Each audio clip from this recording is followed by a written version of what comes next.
let me now call Ram again on the stage for his panel on digital transformation in the Bahrain's banking landscape. Welcome, Ram. Thank you, Ojas. So we are back on the panel circuit. So if I may actually, without much delay, invite my fellow panelists on stage. My first panelist is the head of consumer banking, private and business banking for Standard Chartered, Kunal Varma. Put your hands together to invite Kunal on stage.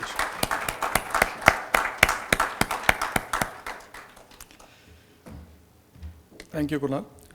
My second panelist today is the head of business development and services at the Benefit Company, Mr. Ahmed Al-Mahri.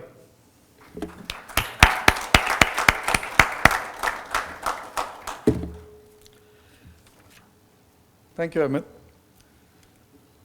Our third panelist today is a data scientist, a data science specialist.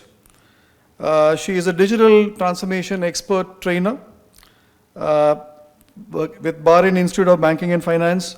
Noora, welcome on stage.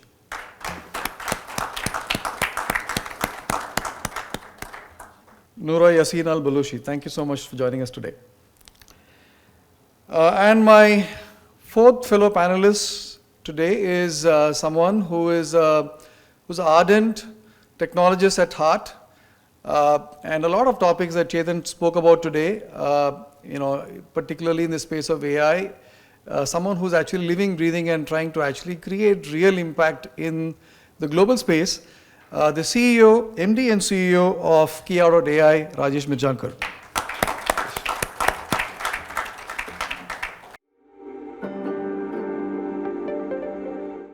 So this chair is a little too comfortable, yeah? If I may, just before we get to start, just set the context for this panel we have today. Of course, there was a lot of discussion and a lot of inputs that Chetan had in the presentation this morning, but he made a very interesting point about digital transformation, and we are here to talk about the digital transformation in the Bahraini banking landscape, right? And so I know there's a lot to talk and a lot to cover amongst the very, very powerful panel that we have today. But let me actually make this focused, and of course, at the end of the discussion, I would be very happy to throw the floor open to invite our guest to actually pose questions. So let me start the question with you, Kunal. We've been talking about, and you head consumer banking, and there is this whole digital transformation journey that started, let's say, a few years back, had the customer at heart, and we talked about how consumer needs are changing, right? And then banks are actually driving towards addressing those consumer needs. So if you were to actually give a perspective on how banks are engaging and dealing with the quote-unquote evolving needs of the digitally savvy customers, and Chetan talked about millennials not looking to go to branches. So I don't know how that, that means, what that means to banks, but more importantly, what it means both from a products and services standpoint as well as from a customer experience standpoint. What does it take for banks to deal with what we call as the evolving needs of the digital savvy customers? Thank you so much, Ram. It's a pleasure being here. Good morning to everyone. Thanks for the panelists as well. I'm no stranger to Cedar. Let me start there. I started my career with Cedar.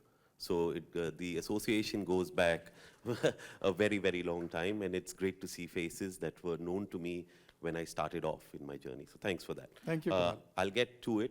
I think, look, I think Chetan put it all out there, right? And I think looking at the overall landscape, and we got to start at how is the infrastructure evolving? You have close to 40% penetration on internet banking, and that's the forecast that you're going after.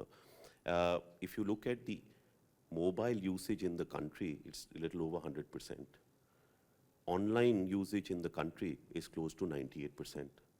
Social media platforms in this country, on account of the millennial population or the younger population, is again close to 99%.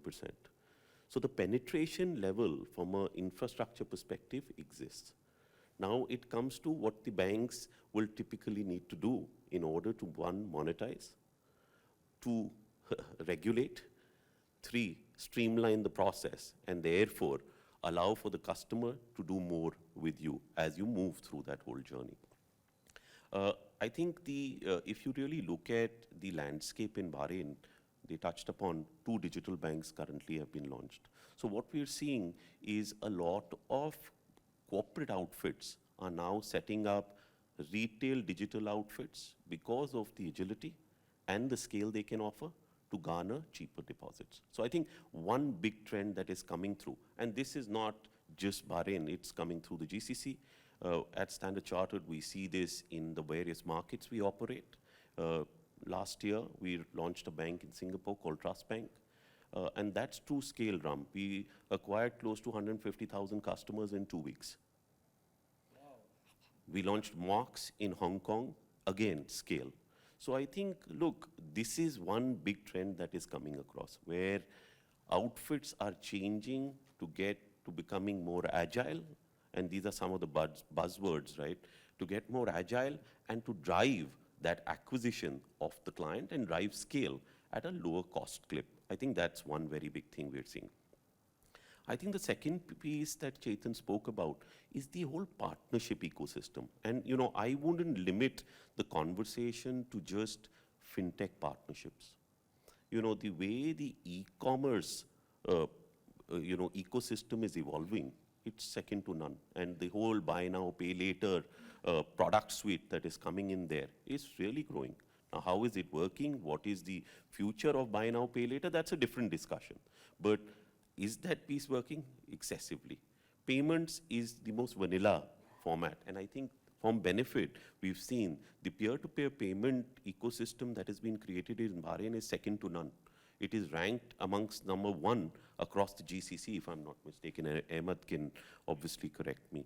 So I think the partnership ecosystem, beyond just looking at fintechs, but looking at telcos and looking at e-commerce platform, is a trend that is coming up. And we've done some phenomenal stuff in markets which are far more evolved, like Hong Kong, China, where we've dealt or partnered with Ant Financial, and then plugged in the whole lending product suite to really monetize what is coming through the door. I think that's a very, very big one. And I feel that is coming together here in Bahrain. You see this with STC. STC has set their own wallet and very slowly are building banking products. And we partner with STC on the credit cards front as well. Pure payments, for their client pool. I think the third piece that we are seeing, and as this whole piece evolves, is it is an aid to the overall digital evolution, which is the upskilling and the reskilling of the workforce. Right, so, we always talk about how digital is moving, but the skill set of the people in that ecosystem, how are you changing that skill set? What are you doing to enable and help them to fulfill the jobs of the future? I think that's a very, very critical one. And we as Standard Chartered are doing immense amount of work around that whole piece. And I think lastly, Ram, I think, look, the whole regulation, it's fast evolving. It's very, very quickly evolving. So how is that play coming in with the help of the regulator? The regulator here is extremely supportive.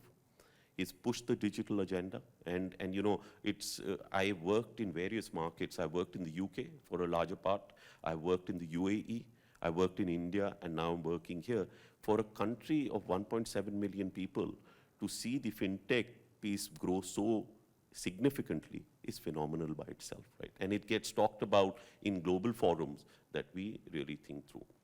And the last piece, I think, as all of this digital ecosystem builds up, what we as bankers need to be extremely aware of or deliberate about is, one, how do you influence the cost to acquire and the cost to serve metric, which becomes extremely important. And two, while scale is amazing, right? You can open 150 accounts in 2 weeks or 3 weeks. How do you truly monetize that account that has really come through? You have a millennial population coming through, they are going to come with smaller ticket size. So how do you really work with that client pool on the journey to to monetize them through the life cycle and provide them through data at the back end with the best solution for the needs at that time. So I think that's broadly my take. Very interesting. So what you're saying is, look, on the one hand, you actually have scale, which obviously is driven primarily by, agile platform. I mean, being agile and having a well-trained, your own workforce becomes critical. But you actually made two other interesting points, and one obviously was making offerings that are more data-driven. So you're more aware of what your customer needs are, and that's not coming from intuition, but coming from data.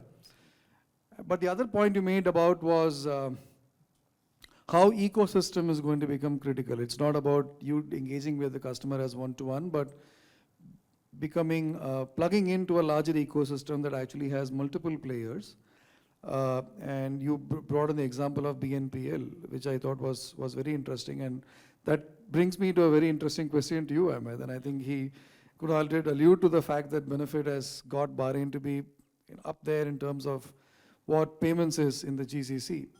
So I have a very different question for you, right? I mean, we have a banker, and now you have, I see you as a service provider, if I may. How do you see customer experience changing? As we do digital, as we drive this whole digital transformation, it's one thing to actually be acquiring the customers and making those services or offering those services, innovative platforms, innovative solutions. But what does it mean ultimately to the customer from an experience standpoint, as someone who actually has been driving, for example, payments and payments experience? What's been your take on this? It's actually, I would say it's a very difficult space to be in, especially those days. I mean, from bank's perspective, because there are a lot to see and experience of. Today you have the like of, I will not mention Benefit Pay, but like Samsung Pay, you have Apple Pay and all of that, and those all are driven by customer experience. I know from a technology perspective, it's hard to match in some of the aspects of the feature because they control the OS and they can do anything.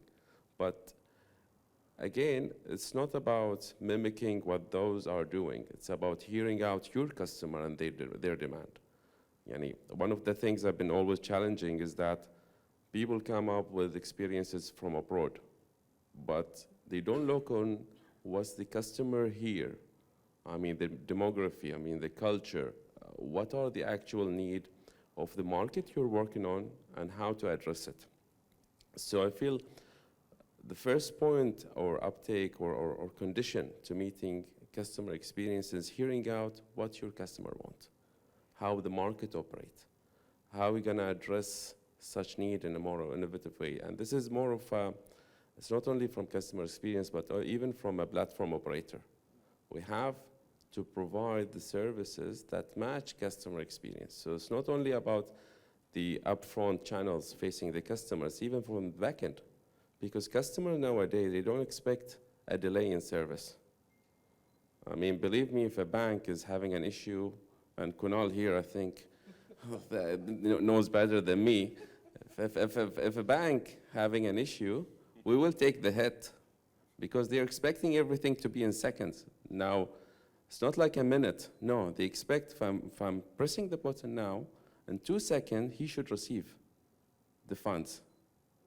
So this is a very challenging space to be on. As technology provide, as we provide services, we make it challenging for ourselves, So it's hard to cope up with matching those experiences, enhancing it, and then, technology. It's not always 100%. Sometimes it fails you. Sometimes it's all of that. And even on back to the cloud thing, cloud is an amazing thing, but still there are challenges there, especially when it comes to connectivity. Some of the data centers are way abroad, regardless what communication you have. You still have a delay, and you have an SLA to meet, according to central bank, which is 15 seconds. So slightest delay will cause customer dissatisfaction, and you have nothing to do with it. So that's, and just another point on the slide itself, I think we are being, how can I say the word? I mean, this region has evolved very rapidly and very innovatively, more than any other region in the world. We're still seeing Europe as sitting as the standard bar, or whatever you call it, where they compare everything to it. And I've been there last year. We have done accomplishment since 1997. They are still discussing it on a panel, especially the GCC net. They are still discussing how we can do a shared scheme among GCC and European. Shall we use cards or shall we use accounts? And certainly, I mean, even the adoption, I really question the 40%. Now we have an active users of 800, more than 800,000. And if you compare it to the bankable population in Bahrain, I'm seeing it's more than 90%. Yeah, that's true. That's true. So 40% penetration, I'm not sure what's the basis of it. Yeah, I think that's with a full population, I guess, maybe. And Yeah. we're just talking about millennials, so I guess you're talking about children also active. So we have, I think, I mean, the marketing guys are here with us. I think we have millennials covering more than 50% maybe of our customer base. So Interesting, yeah. yeah. There you go. So yeah. So I guess, Ahmed, you're making 2 or 3 very interesting points. Besides the point that GCC is growing much faster than many other parts of the world, and I would completely endorse that view. And many of us in the room here would agree that I think there is far more action and traction here. But you made 2 important points. The first point you made was about we being our own villains of setting expectations that becomes hard for us to keep. And Kunal is obviously very happy when you set those expectations. His customers are happy. But I guess the larger point that we are dealing with here is that you also need to make sure that you aren't tripping. So you aren't setting those high bars that you can't keep up with, right? And you also alluded to the fact that technology is always not reliable, or we aren't yet there, right? But that's a service provider's perspective, and I actually want to go into an academician or a trainer's perspective, which is slightly different, Noora. And we talk about challenges, right? And you obviously are engaging with you're dealing with digital transformation as a subject that you teach and train. And you obviously engage with a lot of bankers, and you deal with this day in, day out. What would you call as the most common challenges or issues that you come across as what bankers do have to say, and what would you actually say are the areas or focus areas that one should keep in mind as one deals with it? Okay, so I think the challenges I'll talk about will not be things I'm talking about. It will be things that the participants that come to my training sessions talk about mostly, right? So the first thing I'll start off with is the gap in the talent pool that we have, right? So according to the skills gap that Temkin conducted, 6 out of the 7 key skills that are needed in the financial sector are in the digital world, right? Now, in the same study, when they were trying to find out the percentage of the workforce in the digital sector, which is basically the ICT people, it was only 14% of the overall financial sector workforce, right? So 14%, and we are seeing that most of the highly skilled people needed are in the digital segment. This already reveals the gap that is existing. Right? So number 1, I would say, is the skill gap. This is definitely a challenge. And at BIBF, we have been part of the economic recovery plan, and we are trying to conduct trainings. But are we doing enough? I would say there is still more to be done. Right? Barclays conducted a research, and they forecasted that this gap is going to further deepen if not taken seriously at this point, right? So this is the first point. The second point I wanted to get into is research and development, right? In the US, the expenditure on research and development has outstripped their expenditure on sales and marketing. Now, I'm not sure where we stand in terms of research and development, right? So in my point of view, I see that especially with a lot of technologies coming at a lightning speed towards us, there is a need for organizations to have departments of research and development. And this shouldn't be an occasional kind of thing that, okay, there is a new technology coming up, okay, let's ask the IT department to take care of it, or let's ask the product department, for example, to take care of it. No, there should be an independent department which is taking care of research and development, and they are studying these new technologies that are coming in, and they're thinking of how to integrate these within the existing ecosystem that we have. Right, so this is the second point I wanted to make. Now, third, I would say is cybersecurity definitely is a big threat. The greater we expand into the digital world, the greater the cybersecurity threat. But I don't want to focus on that because I believe that there is already a lot of people talking about it, and there is a lot of awareness already about it. What I want to focus on is the data privacy, right? I see that there is little attention given to data privacy, and what most companies are caring about is mostly the reputational perspective of it. But I do want the companies to realize that data privacy is to protect your customers and to protect yourselves, right? So the average cost of a privacy breach would be 3.8 million, and it can go up to 400 million, right? So again, this is an area, so I feel that organizations need to build proper data privacy programs within their organizations, and this is an area where we are a little bit still slow at, right? And then siloed organizational structure, and kind of a lag in integration, especially of the systems at the back end, right? So for example, I remember in one of my courses, I was talking to students and they said we are implementing omni-channel, for example. And I said, okay, wow, that's great. So they're saying we are communicating with our customers through social media, through the mobile application, through the website, through the branches, through 1, 2, 3, 4, 5, 6, 7, 8, 9, 10. Okay, so I asked this question next. So if a person raises a complaint through social media, for example, right? And then the next thing they do is, for example, they get into your mobile application. Can they see their complaint over there already?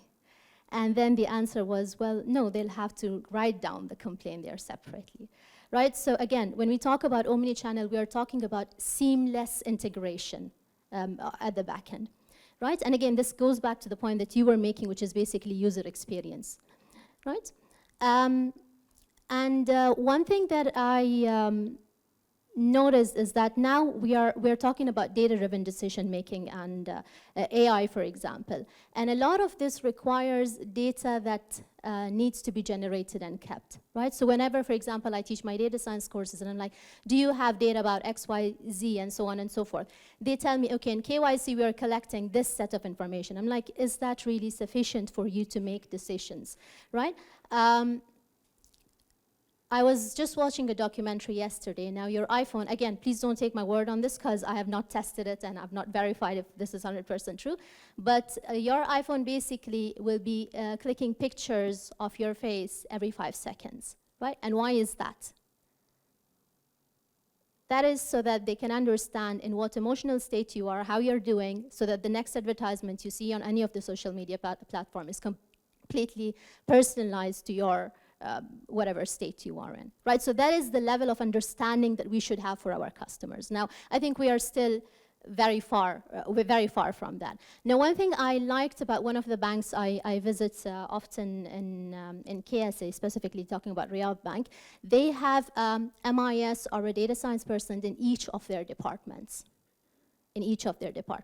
So for example, training and development, whatever it is, in each of their departments, they do have a data science or an MIS person who is able to help that department to identify what data needs to be stored and collected so that they can enhance and develop more products based on that.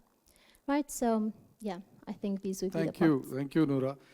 I don't know about others, but I'm certainly feeling very scary now, yeah. You actually have banking products for the emerging customers. I understand we have banking, we have services, and you know what customers' feedback is and fixing it. But to have products based on your mood is actually getting it to the next level. But I actually, you know, I guess you're endorsing the point that Kunal made earlier about skill sets being critical. Not having the skill sets can actually, you know, be a serious limitation in actually driving a lot of your digital transformation journey. We actually, the point you made about the R&D and investing in it is something that, is close to our heart, because, we actually have what we call, it's Cedar-IBSi FinTech Lab that we run in Dubai.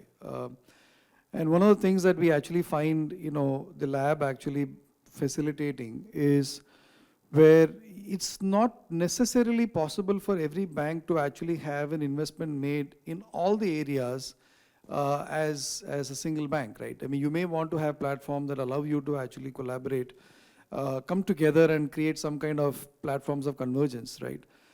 So I could resonate with that thought of yours that, it may be required for you to be engaging with, fellow banks and the ecosystem to actually be uncovering what's happening there, right? But you talked about AI, and I actually want to talk to someone, this question to you, Rajesh, and talk about AI, and you have to talk about Rajesh and what he has been doing. His company is called as Kiya.ai, right? So, we're talking about emerging technology.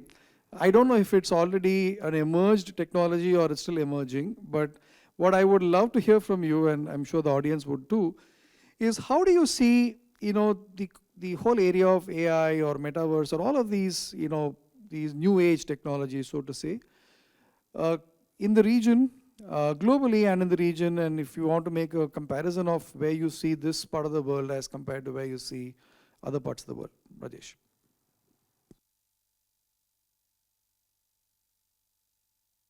I started my career in teaching, so I can appreciate the fact that speaking after Noora gives an advantage that I just need to assimilate information that she's given and it makes my answers. As much as my students felt much more, academic after my lectures. From the AI perspective, I'll just give a point of how we've seen AI mature over a period of time. Primarily, if you look at the use of AI, it started in banks with the use of AI in RegTech, with the whole aspect of the vast amount of data, the volumes of data that it had to be catered to report the violations effectively. And it was also about different types of businesses that then came out with these violations, and there was a need to sort of assimilate these through AI and come out with using machine learning in combination to get to know how do you profile the customer, how do you profile a region, how do you profile various aspects of business. Now from there, if we look at the graduation of how AI has moved, it has become more interactive, because the earlier stage of AI which banks used was one where you needed somebody technical to sit and draw out the inferences, to say what does it mean, and that then meant that you are having a whole lot of technical team in, let's say, compliance departments and in lending departments, etc., which then didn't make an intelligent workforce necessarily. But if you look at how generative AI is being spoken about, and my perspective of generative AI and its potential to cause job losses, my opinion on that is completely different than what I've mostly read. I feel that generative AI will bring a different perspective to creating intelligence in humans. And the reason I say that is, let's take the vast amount of volumes in banks, especially let's say with the payments getting into be less than a second or so, you have payments happening. The fact of the 4-eye view is gone years ago. But now you're drawing decisions based on not just small credits, but also larger ones that will come through the same system. And that's where generative AI can draw out those inferences and give that as an output, which makes sure that you don't need technical teams to sit in these departments. You will have business teams that can now say, what do these inferences mean? Which is where I think the use of generative AI will be far more, I would say, in banking industry, it will be something that will be hugely adopted. Lending decisions would be more agile. The reason I say that is that if you look at a digital lending cycle, you typically have AI that would draw out inferences from, let's say, credit scores and various other aspects of how the customer is paid back and industry sector, etc. But at the end of the day, to draw out that for multiple industries, and if you look at banking today, it is about saying that you're catering to far more online product design, literally, with the whole amount of digital penetration. With that, you will need a generative AI to come out with the inference and say whether it's approved or not and for what reason. so that the person taking the decision is going to apply that. I don't see an age for algorithmic lending happening because that's not what regulators would want to do. And so generative AI will create those outputs. So I think that is a big impact of how AI will graduate from the back-end algorithms to being more generative and creating content. Now, when we look at that generative AI affecting channels or the customer, we've seen, for example, the way AI has been applied for chatbots. I've seen the backends of these. I've, in fact, developed backends, but I also have seen backends of how banks use this. It's typically questions and then answers. I would think generative AI removes the aspect of questions. You just look at a data, and then you got to build those answers. That's what it will eventually be. So when you look at the chatbot frameworks that you have today, where you have 150 questions, and then you heard a question that was never asked, and you inserted that, and then created an answer, that age is gone. You will now have your data set, and that will create the answers, questions. And that will answer all the questions from how it is. So there will be no database of questions. There will be a database from which there will be inferences again. So that's one thing I see changing drastically in the whole chatbot framework. Now, how it lends itself into the aspect of metaverse there on is the fact that when we look at the concept of metaverse, it has been misconstrued, in my opinion, that it is usually driven by crypto. So let's take the crypto out first, because that eases the minds of a lot of people who are in corporate banking, etc., where this is ill-affordable, right? It can be done for, let's say, a few of the millennials to say that you can use that temporarily, but the way crypto is today, I think very few bankers will put their opinion forward to say whether it's a good asset. So given that, you will then say that what will drive the metaverse? What will drive the metaverse is that it will be a social interaction between virtual worlds that are typically going to interact. Where does this interaction come from? One is, of course, the channel extending, that these chatbots will clearly drive generative AI that makes the virtual assistant look more smarter or human-like. Because it is not just necessarily looking like a human, it is necessary to also speak like one. It is necessary to decide like one. And that is where generative AI will come in play. The other part of the metaverse is, of course, the fact about what do you generally do in the metaverse? Are we going to have avatars that will run looking at boards and just keep running faster?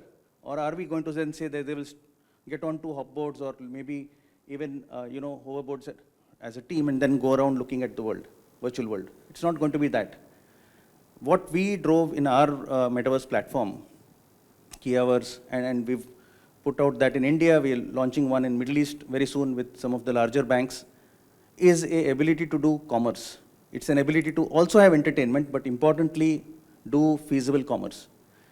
And how does this come into play? If you look at Bahrain, for example, you've got one of the first open banking frameworks installed, and I think one of the most mature open banking frameworks in the GCC region. With regards to meaningful integration, really Bahrain has come, and the regulator drove this, and you've had the sandboxes coming through to drive innovation in that area. So how I would see that grow is that you will have open banking that will mature into more APIs getting into open finance, and that will lend itself into open economy. Because as you move through to payments, and if you look at the size of the economy, the number of people who would participate in that economy, merely to grow an economy based, business based on just payments is not going to be feasible. So you will say that you need to drive that with information as well. So that's where I see the metaverse benefiting, because you would be able to have these back-end layers that will provide that data for that generative AI to capture information on not just banking, finance, but also the economy, in terms of integrating banking, government, healthcare, and various other areas to come through a cohesive layer that would then provide virtual worlds to interact for the millennials, so to say. But also importantly, there are so many areas of manual intervention that are there in corporate banking, for example, that is humanly not possible to conduct with corporate customers for the amount of business that the corporates want to do. And that is where I think metaverse does come in play. A simple example is try onboarding on your mobile or through multiple mobile phones corporate customers. You will onboard each one and then you will have somebody linking them in the back end. Whereas if you look at the concept of metaverse, call them into a meta room, onboard them through the interfaces, link them to, let's say for example in UAE Pass, you got that to know who's the authorized signatory and you got them onboarded. Now, importantly, going beyond from that, let's see how businesses do conduct it. No, if I today were to ask for a finance for raising capital for, or rather raising working capital for our metaverse, the person who will be called is the authorized signatory. And that's my CFO. I'm not too sure if he can talk about metaverse as much as one of my coders do, or one of my architects do. So the bank is meeting someone who really does not know how that's going to operate, but what he will hand over is 150 pages of sheets which they will go through. Now, that is something the metaverse can change. What we look at is to say that omni-channel does not mean just looking at authorized signatories. They are not the people who drive the business. Metaverse will make sure that the people who drive your business for your corporates are invited to participate, which is where the bank will get better amount of information. And lastly, if I were to look at this example of open economy as a concept, a very good example would be where India is headed. India first brought in the UPI to have a bit of open banking layer through transaction management, then introduced account aggregator that opened up more layers of account open banking. But the whole open economy concept has come through the layer of ONDC. Correct. That has driven buyers and sellers to participate on a network that is now open for any buyer to approach which logistics firm to say how he chooses his supply chain and go through that marketplace. Correct. And this is nationwide, right, across 1.4 billion people. The fact that they were able to onboard 120,000 merchants in the first 6 months speaks about how the potential is going to drive this further. So when you look at metaverse as a concept sitting on that, and banks being able to look at saying that, okay, we'll also participate in the marketplace, and say, can we participate in giving supply chain finance? Correct. That changes the perspective. So, the concept of banking digitally is going to be go to where your customer is doing business, not just through browsers or internet banking, because what the browser or the mobile app provides is tiles that limits their ability to conduct business. Internet banking is a set of hamburger menus that again limits that ability. Whereas metaverse is providing the infinite ability to have online product design. So those are where I think it would head, that AI to generative AI to then moving. And you see this as a global phenomena? You see this as a regional phenomena? Is there a perspective there? I do see that. I think the faster the world thinks about leaving crypto out of metaverse, it will happen sooner.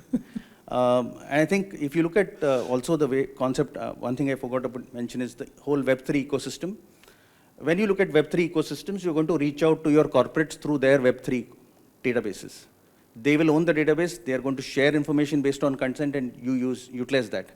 Which means when you do a banking decision today, you're not just collecting stock collaterals and all that and storing them in document management systems at your end.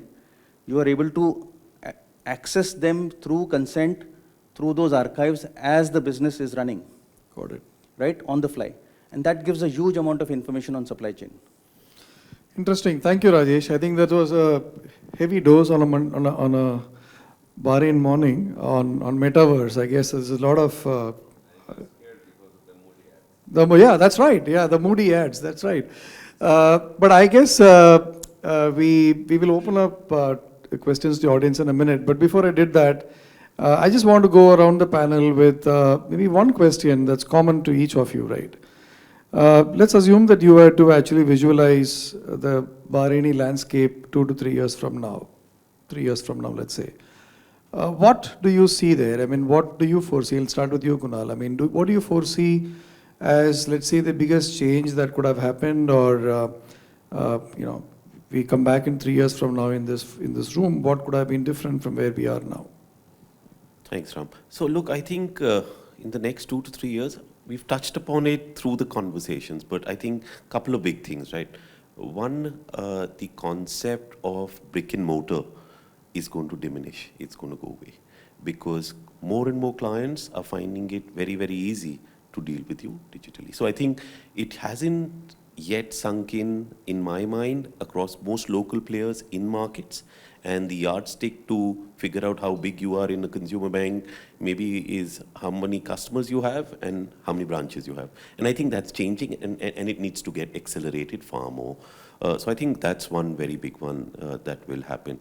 I think the other one, and maybe a little controversial, I think consolidation in the banking sector will happen. You know, you have close to 33 banks serving 1.7 million people. That to continue and to invest in RegTech, in automation at the back end and digitizing the front end is not going to be as easy, right? So I think that is one more aspect. And maybe it is not, digital will be an enabler to get to that. I think the third one that is going to really pick up pace in my mind is the whole piece, like Noora spoke about, is the whole piece around data privacy, data security, and cybersecurity. I think, look, we are talking a lot about front-end digitization and therefore enabling clients to get onboarded and do business and engage and interact. But I think the fiduciary responsibility for banks is also going to be how you protect these clients from themselves. So I think that's going to be an extremely important one. And like I said, I think the whole piece around partnerships and how you truly hone into those partnerships through behavioral analysis as opposed to just looking at a bureau score to lend. Right. You know, which is an alternate data methodology of lending is going to come into the system very heavily. And I think lastly, I think the wealth management ecosystem, which is more around how funds, fixed income, FX, etc. plays a part, hasn't really seen the light of day here in Bahrain. Right. So, you know, some of the banks, if you notice, have now tried to figure out how do you really come out of an interest income based model and create a more, not a one trick pony through NII, but how do you also create fee income models, not just by charging fall below fees to clients or charging remittance fees because the other bank is not doing it, but to really adding value in wealth creation, growth, and helping them through that journey. So I think broadly in my mind, this is how, and these are the broad trends that would really come through. Interesting. Thank you, Kunal. Thanks. Ahmed, same question to you. So if you were to foresee 3 years from now and you are telling me these are the areas that you would likely to look different from where we are now, what would your top pick be? I think it's more about the open finance terms, because where we are now, we haven't seen much great development how financing are working from a consumer perspective, SMEs or corporate, because we are really driving a big change into this area.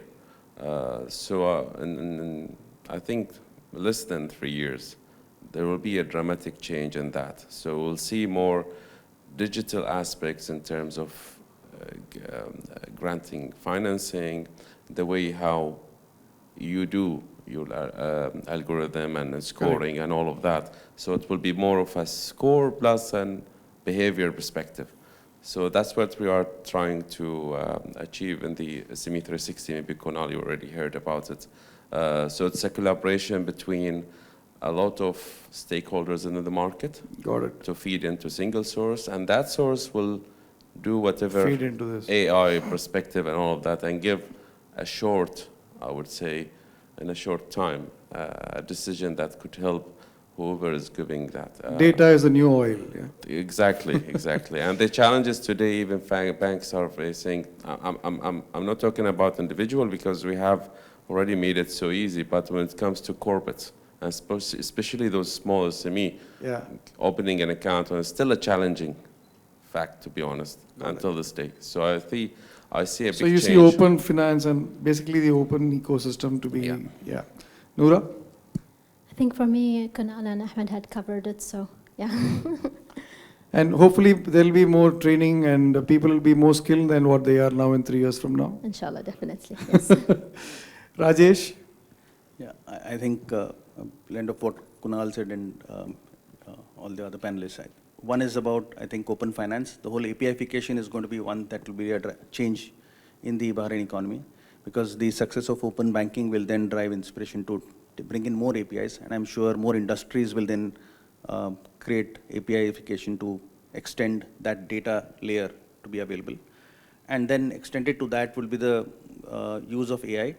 I guess it will be far more than RegTech and in the credit process, getting into some sort of a generative mode. Generative AIs. Generative So AIs and APIs are the way to go for the next 3 years. I would think so. Looks like that.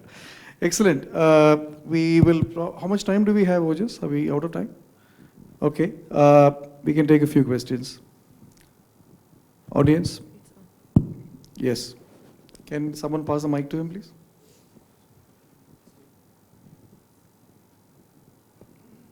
Thanks, Sam. If you can introduce yourself so everybody knows you. So, hi, my name is Rizwan Sheikh. I work with Explio Solutions. And of course, thanks for Ram and Cedar for hosting us with us for this event. So I think, Kunal, you did mention one of the things would be the security, data privacy. What I found missing was the governance part of it. You know, I mean, most of your frauds today, if you look at it, a majority of them are inside out, not outside in. Nobody breaks into your system. It's somebody from inside who opens the door, right? Which means the governance of data is not there in that effect, because who should use the data, who should have access to what kind of data, because Ram, you said it, data is the new oil. And unless you define who has access to the data, you're not going to get anywhere, because you're going to see those inside out intrusions very clearly. Like, you know, somebody's opening the door for them. So that was the first question. I've got two questions actually. So What's the question? You just made an observation. Sorry. So, the question was like, do the banks look at governance in the same way, because it's again regulatory as well? It is again your internal benefit as well at the same time. And what are the strategies that you're following right now for the banks to take forward? Mal? Thanks. So look, I think you're absolutely right? So data is the new oil. How do you really protect that data? And you know, I did touch upon some bit around cybersecurity and investments in that particular space. Correct. Now, I think from an overall process perspective, most banks, I would imagine, for us for sure, because we are regulated by the PRA and the FCA, we have GDPR requirements that we need to follow, which are very, very prescriptive in that sense, which means there is enough and more diligence and due diligence and checks from an ICS perspective on who owns that data, where is that data housed, how is that data used, and how does that data flow through the organization. So I think it's very, very well defined. And then there are checks and balances to make sure how is all of this happening. Now, look, you will always see things evolve, and you will see people who are perpetrators of sorts, and if I may use that word, figure innovative ways to get into systems. More you catch, more they find it. Absolutely. So I think it's going to be that cat and mouse, if I may, you know, kind of a journey. But I think that evolution is happening as we speak today around how data is protected principally in most of these institutions, right? And I think if you look at us, and I'll just take 30 seconds, if you look at us, if we are, I think knowledge, you know, while digital evolution, landscape changing is inevitable, skill sets to get evolved has to happen. I think the client has to be educated enough in terms of what new things are coming through the pipe. We're doing a lot of education in Bahrain through the government, through benefit, around fraud management, but I think we need to step that up, even amp it up further. And that's what's going to help, right? I think that client education and hand-holding through this whole process is extremely critical. Very valid, yeah. I hope Any I've other answered questions? that, yeah. Oh, you had a second question. Second question, yes. yeah. Actually, Kunal, you laid the base for my second question. The second question was about skill gaps, and I think Ms. Noora would be the right person to answer that. So do you think, are we chasing like, you know, something that is elusive to us? Because are we going to ever fulfill the skills gap, or do we feel that we might catch up to it and probably cross at some point in time? I think we are working towards it, but we need to put in more effort than what we are already doing. So I think we really need to look into how our workforce is structured, and we need more people in these specific fields. So I think training is one thing of the existing people, and then we're also doing a lot of training for the fresh entrants, right? So we're equipping those fresh entrants with all the skills that are required so that once they're in the place, they already have the skills. Yeah. Yeah, thank you, Noora. So we would obviously have the panelists with us. So if you have any questions, we can always take them off line. Sorry, can I yes. just add one more point Yes, of about course. the data privacy yes. issue, right? So I believe that with GDPR and PDPR, we have a lot of regulations that are set. However, the pace at which the technology is developing, even the regulators are finding this challenging. to be true, يعني, in Europe, the Data Privacy Union, they have laid a new set of regulations that they're planning to integrate within GDPR. So I'm saying that it's true we have a good list to basically check ourselves on, but also ensure that we are continuously checking on the regulations update, because they are coming. Like, more updates are definitely coming. That's the other cat and mouse, I guess. That's also Yes. going, and there's always evolving out there, right? Yes. Yeah, Yeah. sorry, Ahmed, go ahead. Yeah. But on that piece, it's always good to follow the regulation. But the regulation comes on how you interact with your customer. I think the gentleman question was how you govern it Yourself. yourself. Yeah. I think this is already a very crucial step in every organization today. And I'm talking about ours by itself. We always keep a pace into updating our regulation, to updating our governance within the company. I mean, today for benefit, all data is PCI DSS, regardless whether it is a card info or any info. It's all covered under PCI DSS, because the essence of data today is not about only card info being exposed. Any behavioral data, any data of interaction or transaction, it's very, very sensitive. So you have to actually broaden the scope of, I'm just, forgive my knowledge in terms of security and regulation, but I think my advice is broaden the scope of PCI DSS. So you really governs all the data that you have today, because everything you own today, data is gold, or the new gold, or whatever they call it today. So this is really sensitive. I mean, even governing it from technical perspective. Back in the days, database administrators can see everything. But now with the new technology, they cannot. Everything is locked. So unless for a specific type of people, or even systemic, I mean, a view of such data is available. So those are evolving, and we will keep on evolving.